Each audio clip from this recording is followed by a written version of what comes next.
Ini pasti gambarnya bohongan nih. Bukan karena badan saya robot, tapi karena di situ saya kurus. Kalau asli pasti bentuknya ukurannya nggak segitu. Selamat apa ini? Selamat menjelang malam, Bapak, Ibu-ibu sekalian. Ini luar biasa banget. Ini dari pagi, siapa yang dari tadi pagi masih di sini? Wow, kalian gabut banget apa gimana sih? Dari pagi loh, hari Sabtu loh. Wah gila, luar biasa. Ngapain aja? Kok mau-maunya hari Sabtu ngomongin negara, dengerin menteri, dengerin orang ngoceh. Apa sih cita-citanya?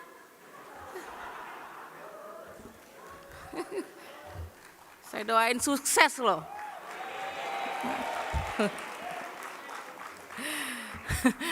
Saya harusnya sesi tadi pagi. Tadi Bang Ara sempat ngomong ya bahwa sesi saya diambil Bang Ara. Enggak, sesi saya enggak diambil Bang Ara. Itu sesinya Billy yang diambil Bang Ara. Sesi saya diambil Opung. Saya lebih takut lagi. Tadi waktu Pak Luhut, saya sesi ya. Oh iya silakan Pak, ambil aja. Saya langsung pulang aja Pak. Udah nggak ada yang perlu diomongin lagi. Oke, selamat malam Bapak-bapak, Ibu-ibu. Saya nggak mau ngomong panjang lebar karena semuanya tadi udah ngomong panjang lebar ya. Apalagi barusan ada begitu banyak perempuan cantik luar biasa duduk di sini. Terus tiba-tiba habis itu ada kata kunci yang tadi disampaikan oleh mereka yaitu soal kebinekaan gitu ya. Tadi Kak Laura dan juga Kak siapa tadi ya? Cynthia tadi sempat ngomong gitu, pengennya Indonesia tetap bineka dan segala macam. Ya ini salah satu wujud kebinekaannya itu adalah dari yang kayak tadi, terus tiba-tiba kayak saya bentukannya. Wujud keragaman Indonesia.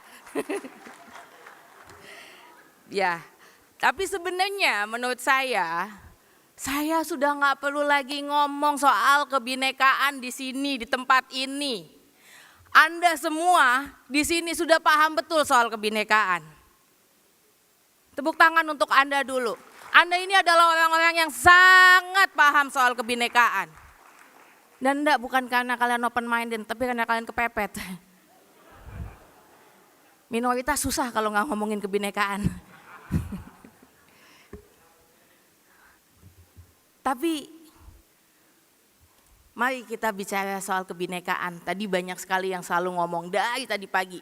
Banyak sekali yang selalu ngomong, iya kita pengennya Indonesia tetap bineka. Siapa yang pengen Indonesia tetap bineka? Pertanyaannya, apa itu bineka? Seperti apa Indonesia yang bineka? Kebinekaan seperti apa? Ini yang kadang-kadang kita lupa untuk bicara.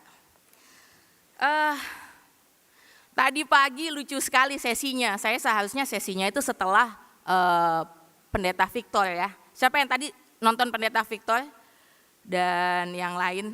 Dan ada teman-teman dari Muhammadiyah, dari NU, dari Katolik ya. Tadi keren banget, bagaimana Pendeta Victor kemudian mengadu yang NU diadu sama Muhammadiyah. Sementara Pendeta Victor sendiri yang karena Kristen terus ngadu dengan Katolik. Ini sekarang udah nggak zamannya lagi. Kalau kita bicara kebinekaan, udah nggak zamannya lagi Kristen sama Katolik diadu. Sudah nggak zaman lagi kompetisi. Setuju apa enggak? Iyalah, kalian sama-sama minoritas saja loh kalau mau aduan sih. NU itu udah nggak zamannya lagi diadu sama Muhammadiyah. Sama-sama apa Pak Yan? Sama-sama prioritas. Bukan lah, enggak lah. Sama-sama nerima tambang yang pasti.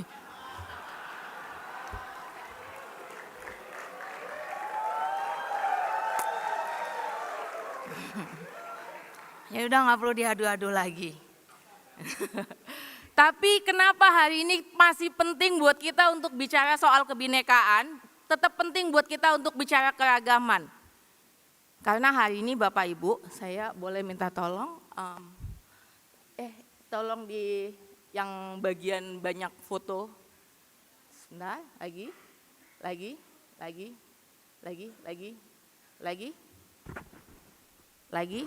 nanti yang pas bagian kredit title, enggak, oke, ya, stop, oke, satu, ya, stop di sini, oke, terima kasih. Ini adalah contoh-contoh apa yang kita alami hari ini. Ada yang kemudian datang dengan keluarganya. Kemarin ternyata ada tetangga saya yang pergi bahkan ke Syria, satu keluarga. Tetangga saya sendiri. Cuman beda RT sebelah. Bergabung dengan kelompok teroris gitu ya. Kemudian tapi alhamdulillah berhasil pulang. Tapi itu cuma satu, boleh satu lagi? Boleh satu lagi? Oke. Ini banyak banget hari ini kita semua sering banget mendengar konteks-konteks hari ini. Satu lagi? Oke. Boleh satu lagi? Oke. Ini foto yang sering banget hari ini banyak bermunculan. Dan ini hanya baru beberapa bagian persoalan ketika kita bicara soal kebinekaan. Kita bicara sesuatu yang jauh lebih luas lagi. Kenapa kemudian menjadi sangat urgent buat kita hari ini untuk kita bicara kebinekaan? Karena Bapak, Ibu, tadi bahkan sebenarnya sudah dibahas tadi pagi. Bapak, Ibu, kita semua lagi ada di ambang, bahkan sudah bukan di ambang, kita sudah di tengah-tengah krisis dunia. Kita berada di krisis iklim. Siapa yang nggak ngeh kalau kita lagi di krisis iklim? Kita selalu kepanasan sekarang. Kita lagi dalam krisis pangan. Kita dalam krisis politik. Kemarin saya nemu meme lucu banget. Ya nggak lucu sebenarnya ya, tapi meme-nya itu menarik sekali. Meme-nya itu isinya adalah Putin sebelahan dengan Xi Jinping gitu ya, lagi bicara. Terus di tengah-tengahnya ada si penerjemah. Penerjemahnya lagi begini. Terus captionnya gini. Nasib dunia ditentukan sama orang yang di tengah itu. Salah, ngomong sedikit aja. Nasib kita semua berubah. Itu krisis yang hari ini kita alamin. Kita kena pandemi 2 tahun lebih gak bisa ngapa-ngapain di dalam rumah aja. Kita punya krisis alam, kita hampir kena berbagai macam krisis. Dan problemnya apa dengan krisis? Problemnya adalah krisis itu ketika dia menyasar kita, dia nggak milih-milih. Resesi misalnya, dia nggak milih, dia nggak akan gini. Resesi itu dia nggak akan datang terus bilang, wah ini aja nih Billy Mambrasar nih, mukanya cocok jadi miskin. Dia aja kita kenain resesi. Nggak begitu. Atau misalnya ada suster di situ, wah ini aja nih pandemi, virusnya kena suster aja, soalnya dia kafir. Kan nggak begitu. Dia nggak milih, problemnya adalah dia nggak milih. Nah, untuk itu karena dia tidak memilih dan kita sekarang sedang ada dalam krisis, satu-satunya cara buat kita untuk kemudian kita bisa meng-counter semua krisis-krisis tersebut, hanya ada satu cara, kolaborasi. Working together. Dan problemnya adalah kita nggak bisa working together kalau kita masih sibuk nguplek. Kamu harus mikirnya kayak saya dulu. Saya selalu menggunakan standar saya untuk bisa memecahkan masalah. Kita selalu menggunakan POV yang sama. Kita selalu menggunakan POV yang seragam. Hari ini krisis iklim ada sebuah tren yang namanya ekofeminism. Kenapa? Karena selama ini ketika kita bicara krisis iklim, cara yang dipakai untuk menyelesaikan krisis tersebut itu selalu cara-cara para saintis, para pengambil kebijakan yang notabene laki-laki semua. Sudut pandangnya sama. Tiba-tiba mereka menemukan bahwa para perempuan itu juga kemudian sudah melakukan, bahkan di garda paling depan, melakukan tindakan-tindakan yang sangat nyata untuk melakukan sesuatu menghadapi krisis iklim. Terus mereka mikir, wah ini ibu-ibu keren banget. Sekarang kita ciptakan saja ekofeminism. Artinya apa? Ada sudut pandang yang berbeda. Artinya apa? Perbedaan identitas membuat kekuatan kita semakin besar. Tadi saya senang banget. Siapa tadi?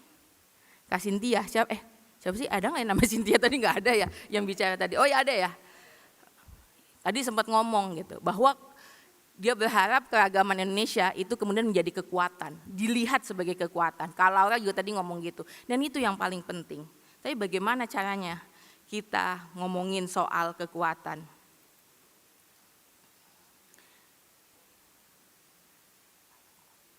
Sebentar ya. Ini kepean saya, contekan saya agak ini. Padahal udah saya ketik tapi kenapa tetap berantakan ya?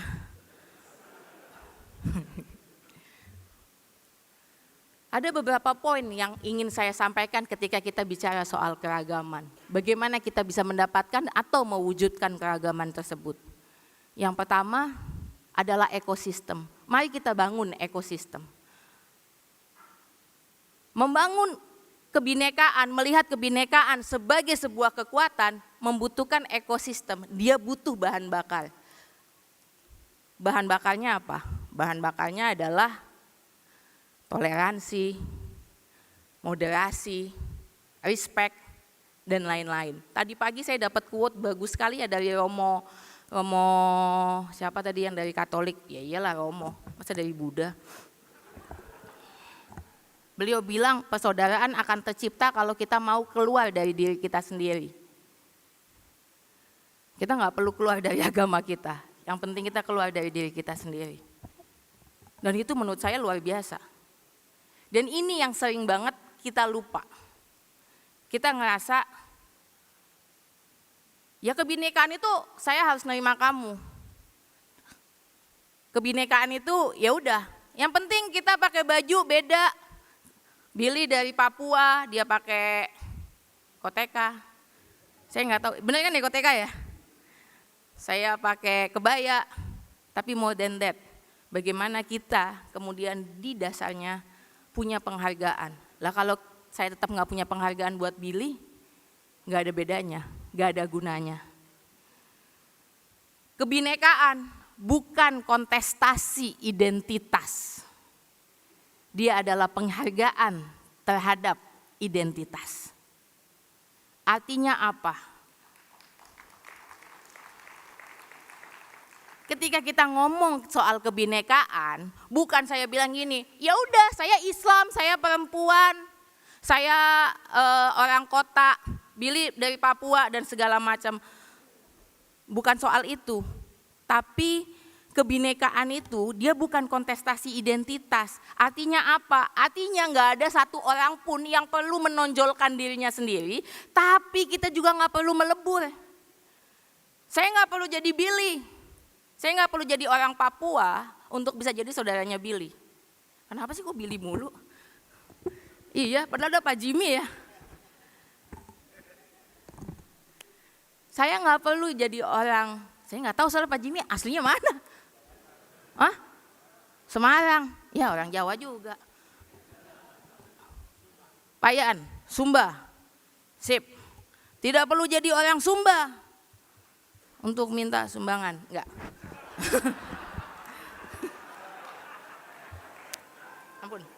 Ampun Pak, ampun. Enggak, tapi tidak perlu saya jadi orang Sumba untuk bisa misalnya punya empati terhadap Payan, punya perasaan welas asih terhadap Payan. Tapi saya tetap bisa menjadi Inayah, orang Jawa, orang Jombang, Jawa Timur Pride. Tapi kita tetap sahabatan. Sahabatan Pak kita Pak, padahal baru ketemu hari ini. Udah sahabatan aja. Agak takut saya kalau kita seminggu ketemu. Artinya apa? Artinya kita juga perlu. Tadi pagi saya mendengar omongannya Pak Fajar Rizaul Haq ya. Beliau memang ahli banget soal pendidikan. dari Muhammadiyah. Nah ini bentuk penghormatan sebagai orang NU. Muji orang Muhammadiyah nggak apa-apa. Nggak apa-apa Muhammadiyah itu tadi dibilang punya universitas banyak. Saya sebagai orang NU ngakuin. Punya rumah sakit banyak, nggak apa-apa. Kami nggak merasa tersaingi. Wong rumah sakit dan sekolah-sekolah Muhammadiyah itu yang ngisi juga orang NU kok.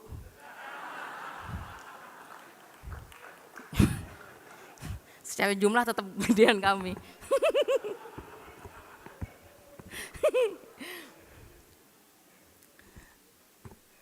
Tapi tadi pagi Pak Fajari Zaul Haq ngomong sesuatu yang menarik banget buat saya. Beliau ngomong gini, beliau sedang menekankan pendidikan inklusif. Penting buat kita untuk bicara soal pendidikan inklusif. Wah, saya udah senang banget, senang. Beliau ngomongin soal inklusivitas, bagaimana kelompok semua pendidikan itu bisa kemudian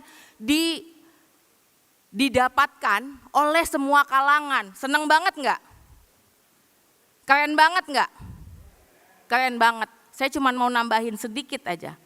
Ketika kita bicara soal inklusivitas, ketika kita bicara soal pendidikan inklusivitas, bukan hanya ketika kita bicara soal keragaman, tidak hanya dalam pendidikan, bukan hanya kita membuat itu menjadi aksesibel untuk semua kalangan, tapi juga semua kalangan identitasnya diterima, di-acknowledge, dan bisa exist di situ. Dan dianggap sebagai kekuatan. Nggak cukup kalau cuman kita bilang bahwa ya udah yang penting semuanya bisa dapat, tapi kemudian identitas mereka tidak menjadi sesuatu yang di-acknowledge. Saya ambil contoh di dalam pendidikan juga. Saya kemarin ketemu salah satu idola saya ya, namanya Butet Manurung. Dia bangun sekolah, dulu dari zaman dia benar-benar tinggal di dalam hutan gitu ya. Kemudian dia sampai bangun beberapa sekolah. Dia bilang, ini sering kali bukan hanya Kak Butet ya, ada beberapa ahli pendidikan yang ngomong kayak gini. Kita sering kali, kita berapa kali mendengar bahwa Indonesia itu rankingnya di PISA itu adalah 2 dari bawah.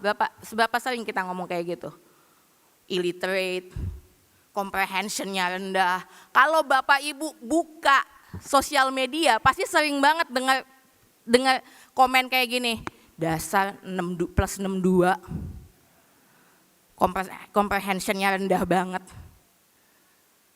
Comprehension ini ukuran siapa? Literasi ini ukuran siapa? Seringkali penggunaan bahasa, penggunaan hitung-hitungan, itu orang lokal punya bahasanya sendiri, punya literasinya sendiri. Lalu kita dengan tenangnya datang dan bilang, kamu illiterate because you don't talk my language, because you don't use my system. Dan itu bukan kebinekaan. Kebinekaan adalah saya meng-acknowledge bahwa Anda punya sistem sendiri. Let's create system together. Itu yang paling penting. Pendidikan kita perlu inklusif, bukan hanya untuk semua kalangan, tapi juga meng-acknowledge dan merayakan semua kalangan.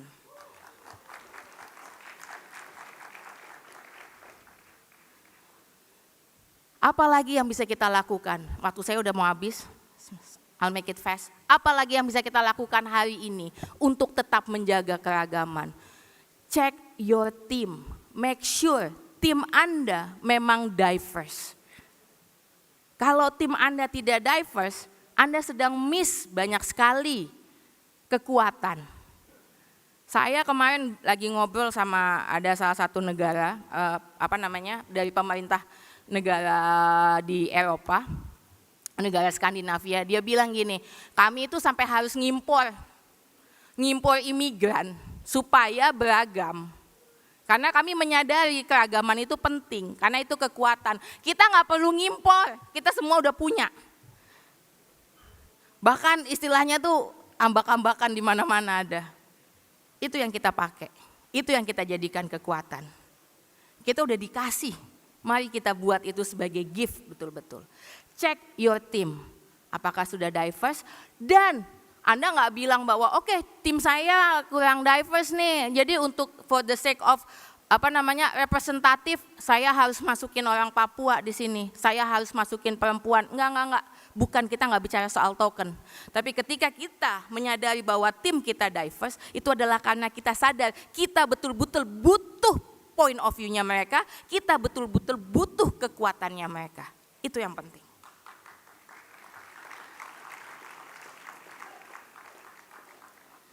Dan yang paling krusial, kalau kita hari ini mau bicara soal keragaman, yang sangat penting untuk dilakukan adalah mari menjaga demokrasi. Karena keragaman kita tidak akan bisa terjaga kalau kita tidak dijaga demokrasi.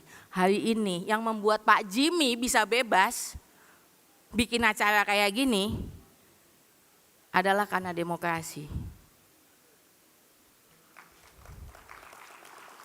Saya yang perempuan bisa ngomong di sini, saya seorang muslimah tapi nggak pakai jilbab dan malah rambutnya dicat. Enggak sih, saya pakai jilbab tapi transparan. Bercanda. Aduh, ntar saya di ini. Itu adalah demokrasi. Kita jaga demokrasi kita. Kita jaga, artinya apa? Bukan hanya soal keragaman, bukan hanya, oh iya saya akan milih orang yang ngomongin soal demokrasi NKRI harga mati. Enggak. Tapi kita betul-betul jaga kualitasnya tetap baik. Kita jaga supaya rakyat betul-betul yang memegang kedaulatannya dan memegang kekuatan, dan bukan para pejabat dan bukan para penguasa. Itu cara kita menjaga demokrasi. Yang terakhir, seperti kata filsuf favorit saya, Kendrick Lamar, sit down, be humble. Dengerin sebanyak-banyaknya. Lebih sering dengar daripada ngomong.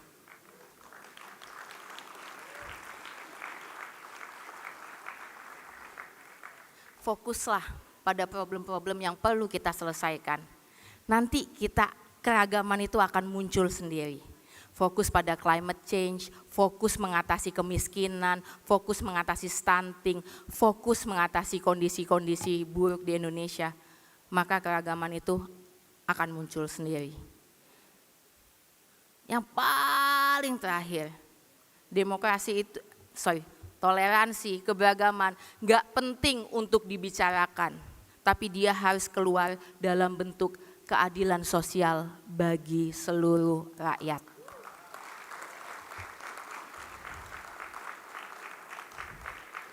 Percakapan soal kebinekaan gak perlu dilakukan sering-sering, yang perlu dilakukan di kehidupan kita sehari-hari. Dia harus muncul lewat tindakan kita terhadap orang sebelah kita, orang depan kita, orang belakang kita, tetangga sebelah kita. Itu yang paling penting.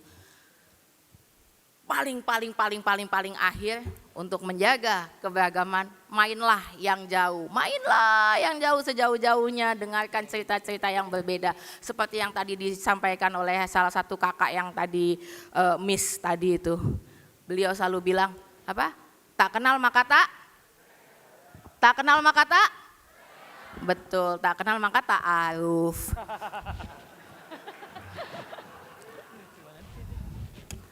Maka pesan saya adalah keragaman memang betul-betul kekuatan. Kita selalu punya pilihan. Tindakan apa yang mau kita ambil terhadap keragaman? Menjadikannya problem, menjadikannya sesuatu yang menyulitkan bagi kita, atau memilih untuk menjadikannya kekuatan dan merayakannya. Kalau saya milih untuk menjadikannya sebagai kekuatan dan merayakannya. Anda mau ikut saya? Kita sama-sama. Terakhir, semuanya keragaman gak penting kalau dia tidak keluar lewat kemanusiaan. Kenapa? Karena tentu saja saya yakin di sini ini adalah para pemimpin agama. Saya senang banget makanya dekat sama Pak Jimmy. Ya kan? Orang dalam. Nanti saya kalau nggak masuk surga, saya hubungin Pak Jimmy. Pak Jim, saya di luar, tolong masukin nggak? Saya sebagai muslim, kalau muslim soalnya kuotanya banyak. Saya takut nggak dapet, siapa tahu kuotanya Pak Jimmy lebih lowong.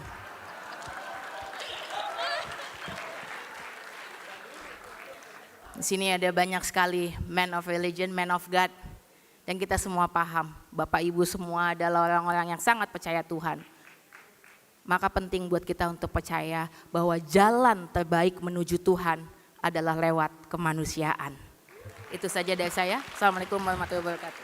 Inaya Wahid, mohon izin tetap di atas panggung dulu. Mbak Inaya, ya selanjutnya akan ada penyerahan Cindramata. Dan kami mengundang kembali kepada Pak Jimmy Untoro Pak untuk Jimmy, bisa memberikan gift of appreciation. Mohon izin Mbak Inaya, tapi untuk sudah Mbak catat Inaya nomor Wahid. WhatsApp-nya ya.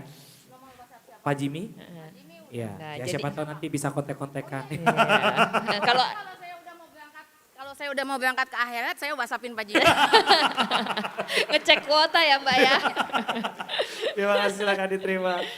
Iya, ya, oke, silakan diterima dia balik Boleh. tahunnya. Baik, beri tepuk tangan sekali lagi yang paling meriah untuk Inaya Wahid. Terima kasih, terima kasih.